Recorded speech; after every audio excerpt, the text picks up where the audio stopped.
அன்புள்ளம் கொண்ட சிம்ம ராசி அன்பர்கள் அனைவருக்கும் எனது பணிவான வணக்கங்கள். சிம்ம ராசின்றது காலபுருஷ தத்துவத்துல 5வது வீடா வருது. இந்த ராசிக்கு அதிபதி சூரிய பகவான். இந்த ராசியில இருக்கக்கூடிய நட்சத்திரங்கள் மகம், பூரம், உத்திரம், 1ஆம் பாதம், இதெல்லாம் இந்த ராசியில இருக்கு. சிம்ம ராசிக்கு இது வரைக்கும் சனி பகவான் கண்டக சனியா இருந்து பலவிதமான சிரமங்களை கொடுத்தாரு, வேலையில மாற்றங்களை கொடுத்தாரு. இப்போ அஷ்டமத்து சனியா உங்களுக்கு நடக்கிறது. பொதுவாக அஷ்டமத்து சனி பிரச்சனைன்னு சொல்லுவாங்க. என்னைய பொறுத்த வரைக்கும் சிம்ம ராசிக்கு அஷ்டமத்து சனி நல்லதுதான். ஏன்னா கண்டிப்பா உத்தியோகத்துல மாற்றங்கள் ஏற்படும். 8ஆம் இடம் ஒரு சில பிரச்சனைகளை கொடுத்தா கூட வேலை பளு அதிகம் கொடுக்கும். பொது அஷ்டமத்து சனியில நீங்க ஒர்க் பண்ணீங்கன்னாலே அந்த பிரச்சனைகள்ல இருந்து எல்லாத்தையும், ஏன்னா சனிபவன் உழைப்புக்கு அதிபதி, அதுல இருந்து பலவிதமான உங்களுக்கு முன்னேற்றங்களை கொடுக்கறது வாய்ப்புகள் இருக்கு. இந்த மாசத்தை பொறுத்தவரை ஜூன் மாசம் உங்களுக்கு நல்ல சாதனைகள் நிறைந்த மாசமா இருக்கும். உங்க ஆற்றல், தைரியம் இதெல்லாம் அதிகமா இருக்கும். சமூகத்திலையும் சரி, வேலையிலையும் சரி, உங்களுடைய உறவுகள் வளர்ச்சி அடையும். புதிய வாய்ப்புகளை நீங்க ஏத்துக்கிட்டு முன்னேறக்கூடிய மாதமா இந்த மாதம் இருக்கு. நீங்க வீணா செலவு பண்றதை தவிர்த்துக்க வேண்டிய மாதமாகவும் இருக்கு. வாங்க நம்ம விரிவா பார்க்கலாம். பொதுவாக இந்த மாசத்தை பொறுத்தளவுல வேலையில, தொழில முன்னேற்றங்கள் ஏற்படும். உங்களுடைய வேலையில உங்களை கவனிக்கிறதுக்கு அதிகமா இருப்பாங்க. உங்களை கவனிப்பாங்க. உங்களுடைய உழைப்பு எப்படி இருக்குன்றது கவனிக்கப்படும். புதிய பிஸ்னஸ் பண்றீங்கன்னா புதிய திட்டங்கள்லாம் செய்யறதுக்கு இந்த மாசம் ஒரு நல்ல மாசம். உங்களுக்கு மேலதிகாரிகள்ட்ட இருந்து உங்களோட உழைப்புக்கு தகுந்த அங்கீகாரம் நிச்சயமா கிடைக்கும். பதவி உயர்வு, புதிய பொறுப்புகள் கிடைக்கக்கூடிய மாசமா இருக்கு. நீங்க டீம் ஒர்க் இருக்கு இல்லையா, அந்த டீம் ஒர்க் தான் உங்களுக்கு வெற்றி கொடுக்கும். நான் டீம் ஒர்க்கோட செயல்படுறது ரொம்ப ரொம்ப நல்லது. அதுக்கான வாய்ப்புகளும் நிறைய கிடைக்கும். பொதுவாக இந்த மாசத்துல நீங்க அதிகமா பொறுப்புகளை ஏத்துக்காம இருக்கிறது நல்லது. பொறுப்புகளை ஏத்துக்க போது உங்களால முடிஞ்ச வரைக்கும் தான் பொறுப்புகளை ஏத்துக்கணும். அதிகமான பொறுப்புகள் உங்களுக்கு ஆபத்தா முடியும். அதனால அதிகமான பொறுப்புகளை ஏத்துக்காம இருக்கிறது நல்லது.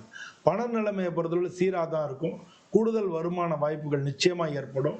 அதனால உங்களுக்கு பண வரவு அதிகமா இருக்குன்றதுனால எல்லாம் முதலீடு பண்ணலாம்னு நினைச்சீங்கன்னா அதை கவனமா நல்லா 1க்கு 4 தடவை ஆலோசனை பண்ணி கவனமா தேர்ந்தெடுத்து அதுல முதலீடு பண்றது நல்லது. வியாபாரத்திலையும் லாபம் அதிகரிக்கும். செலவுகளை கட்டுப்படுத்தினாலும் சேமிப்பு உண்டு. அதனால செலவுகளை கட்டுப்படுத்தக்கூடிய பழக்கம் உங்களுக்கு இருக்கணும். பணம் கொடுக்கல் வாங்கல ஜாக்கிரதையா இருக்கணும். கொடுத்த பணம் வராது, வாங்கின பணம் கொடுக்கறது ரொம்ப கஷ்டமா இருக்கும். ஆனா பணம் கொடுக்கல் வாங்கல இந்த மாசத்தை பொறுத்தவரை கொஞ்சம் ஜாக்கிரதையா இருக்கணும். பழைய பிரச்சனை, ஏற்கனவே இருக்கக்கூடிய பிரச்சனைகள், குடும்பத்தில் இருக்கக்கூடிய பிரச்சனைகள் எல்லாம் தீரும். புதிய சந்திப்புகளுக்கான வாய்ப்புகள் இருக்கும். குடும்பத்துல மகிழ்ச்சி அதிகரிக்கும். பெற்றோர்களோட உங்களுடைய உறவு நல்லா மேம்படும். உடல் நலத்தை பொறுத்தளவுல சின்ன சின்ன நோய்கள், மன அழுத்தம் அதெல்லாம் இருக்கிறதுக்கான வாய்ப்புகள் இருக்கு. சிறிய தலைவலி வரலாம், உடம்பு டயர்டா இருக்கலாம், உடம்பு முடியாத மாதிரியே உங்களுக்கு ஒரு ஃபீலிங் ஏற்படலாம். இதெல்லாம் வரலாம். இதுக்கெல்லாம் நீங்க தியானம், யோகா பண்றது அதாவது நம்ம மனசையும் சரி பண்ணிக்கணும், உடம்பையும் சரி பண்ணிக்கணும். மனசு உடம்பு ரெண்டுக்குமே கனெக்டட், ரெண்டு ஒன்னோட ஒண்ணு கனெக்டட். மனசு என்ன சொல்றதோ அது செய்யறதுக்கான டூல்ஸ் தான் இந்த உடம்பு. ஸோ அப்போ மனசுக்கு பயிற்சி அப்படிங்கிறது தியானம், யோகா, இந்த மாதிரி நம்ம சாமி கும்பிட்றது, நம்ம ஸ்லோகங்கள் சொல்றது, இல்லாட்டினா மந்திரங்கள் ஜபிக்கிறது, இதெல்லாம் மனசுக்கு ஒரு பயிற்சினா உடம்புக்கும் ஒரு பயிற்சி கொடுக்கணும். அதனால நடைப்பயணம் நடக்கிறது, அது மாதிரி மாரத்தான் இந்த மாதிரிலாம் கலந்துக்கிறது, இல்லாட்டினா எக்ஸசைஸ் ஜிம்மில் சேர்ந்துக்கிறது, இல்லாட்டினா சின்ன சின்ன ஒர்க் அவுட்ஸ் பண்றது, இதெல்லாம் உடம்புக்கும் முக்கியம், அவசியம். இது மாதிரி பண்ணீங்கன்னா நிச்சயமா உங்களோட எந்த ஒரு பிரச்சனை இல்ல, வாழ்க்கை கிடையாது. அதை ஈஸியா ஹேண்டில் பண்ணி போகக்கூடிய ஒரு மனநலமையும் உடல் வலிமையும் உங்களுக்கு கிடைக்கும். பொது நீங்க ஞாயிற்றுக்கிழமை அன்னைக்கு சூரியனை வணங்குறது ரொம்ப ரொம்ப முக்கியம். ஏன்னா உங்க ராசிக்கு அதிபதி இல்லையா, ஞாயிற்றுக்கிழமை சூரியனை வணங்குறது முக்கியம். உங்க ராசிக்கு அதிபதியா இருக்கக்கூடிய சூரியனுக்கு தேவதை அப்படின்னு சொல்லக்கூடியது சிவபெருமான். அதனால சிவபெருமானை பூஜை பண்றது உங்களுக்கு ரொம்ப ரொம்ப நல்லது. பிரதோஷம் ஒரு பிரதோஷம் விடாம எல்லா பிரதோஷமும் நீங்க போங்க. அதுவே நல்லா இருக்கும். ஓம் சூர்யாய நமஹ அப்படின்னு சொல்லி நீங்க சொல்லலாம். இது மாதிரி டெய்லியே நீங்க சொல்லிட்டு வந்தீங்கன்னாலே அதுவே உங்களுக்கு மன அமைதி மட்டும் கிடையாது, மனசுல ஒரு பெரிய உற்சாகங்களை கொடுக்கும். செய்யற காரியங்கள்ல உங்களுக்கு வெற்றியை தேடி கொண்டு கொடுக்கும். அது மாதிரி நீங்க பண்ணீங்க. இதெல்லாம் நாங்க பொதுவான பலன் தான். உங்களோட சுய ஜாதகத்துல என்ன தசாபுத்தி நடக்கிறது. ஏன்னா ஒருத்தர் சின்ன வயசா இருக்கலாம், நடுத்தர வயசா இருக்கலாம், வயசானவங்களா இருக்கலாம். 3 பேருக்கும் எப்படி ஒரே மாரி நடக்கும் நமக்கு. ஒருத்தர் சின்ன வயசா இருக்கலாம், படிப்பு சம்பந்தப்பட்ட காலங்களா இருக்கலாம். அப்ப அது சம்பந்தப்பட்ட தசாபுத்திகள் இருக்கும். அந்த தசாபுத்திகளோட இணைச்சு இப்ப நம்ம வந்து புதிய பொறுப்புகள் கிடைக்கும். வேலை அதிகமா இருக்கும்னு சொல்றோம்னா, அப்ப படிப்பு வந்து அதிகமா இருக்கும். புதுசா படிக்க வேண்டியது வரும். ஸோ அது மாதிரி இதுவரைக்கும் பார்க்காத சப்ஜெக்ட் வந்து அவருக்கு வரலாம். அந்த அப்படிதான் நம்ம அதெல்லாம் நம்ம வந்து கோஆர்டினேட் பண்ணிக்கணும். அது மாதிரி வேலை மாற்றங்கள் வரலாம், இடமாற்றங்கள் வரலாம். ஆனா இப்ப வந்து அவருக்கு வந்து வேற மேல படிப்புக்கு வேற ஸ்கூல் மாறலாம், இல்ல மேல் படிப்புக்கு அதுக்கு உண்டான சீட் கிடைக்கலாம் அப்படின்னு நீங்க எடுத்துக்கணும்.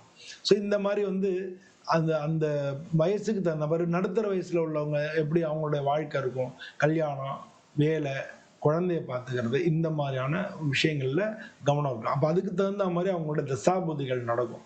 வயசானவங்க எல்லாத்தையும் செட்டில்மெண்ட் பண்ணக்கூடிய ஏஜா இருக்கும். அப்ப செட்டில்மெண்ட் பண்ணக்கூடிய அந்த காலகட்டங்கள் நடக்கும். அப்ப அது சம்பந்தமான விஷயங்கள இதெல்லாம் எடுத்துக்கணும். அப்ப வந்து கோச்சார பலன்களையும் தசாபுத்திகளையும் பார்க்க வேண்டியது முக்கியமா இருக்கு. அதனால உங்களுடைய ஜாதகத்தை பக்கத்துல இருக்கக்கூடிய குடும்ப ஜோதிடரை கொண்டு போய் கொடுத்து காமிச்சு பாருங்க. அப்படி யாரும் இல்லை அப்படின்ற பட்சத்துல நீங்க என்னைய தொடர்பு கொள்ளலாம். இதுலயே நம்பர் இருக்கு, நீங்க தொடர்பு கொள்ளலாம். நம்ம உங்க ஜாதகத்தை பார்த்து அதுக்கு என்ன எப்படி இருக்கு அப்படின்றத ஒரு கிளான்ஸ் பார்த்துட்டு அதுக்கப்புறம் மாச பலன்கள் இப்படி பார்த்துட்டு நம்ம எப்ப பார்த்தாலும் பார்த்துட்டு இருக்க வேண்டிய அவசியம் இல்லை. உங்களுக்கு தேவைப்படும் பொழுது நம்ம இதை ஒரு கிளான்ஸ் பார்க்கறது அப்படிங்கிறது ரொம்ப நல்லது. அப்ப அது மாதிரி நம்ம ஒரு திட்டம் வாழ்க்கையில பிளான் பண்றதுக்கு நமக்கு இது ரொம்ப யூஸ்ஃபுல்லா இருக்கும். இந்த வீடியோ பிடிச்சிருந்ததுன்னா நீங்க இந்த வீடியோவை லைக் பண்ணுங்க, ஷேர் பண்ணுங்க, சப்ஸ்கிரைப் பண்ணுங்க. இந்த சேனலை சப்ஸ்கிரைப் பண்ணி வைங்க. இது மாதிரி பல வீடியோக்களை வந்து நம்ம போட போறோம். அப்போ வந்து உங்களுடைய சப்போர்ட் வந்து எங்களுக்கு ரொம்ப முக்கியமா இருக்கு. அதனால சப்ஸ்கிரைப் பண்ணுங்க. உங்களுடைய எண்ணங்களை கமெண்ட்ல தெரிவிங்க. நம்ம வந்து சந்திக்கிறதுக்கு, பேசிக்கிறதுக்கு, இன்டராக்ட் பண்ணிக்கிறதுக்கு அது ரொம்ப ஒரு நல்ல வாய்ப்பா இருக்கும். எல்லோருக்கும் நன்றி. வணக்கம்.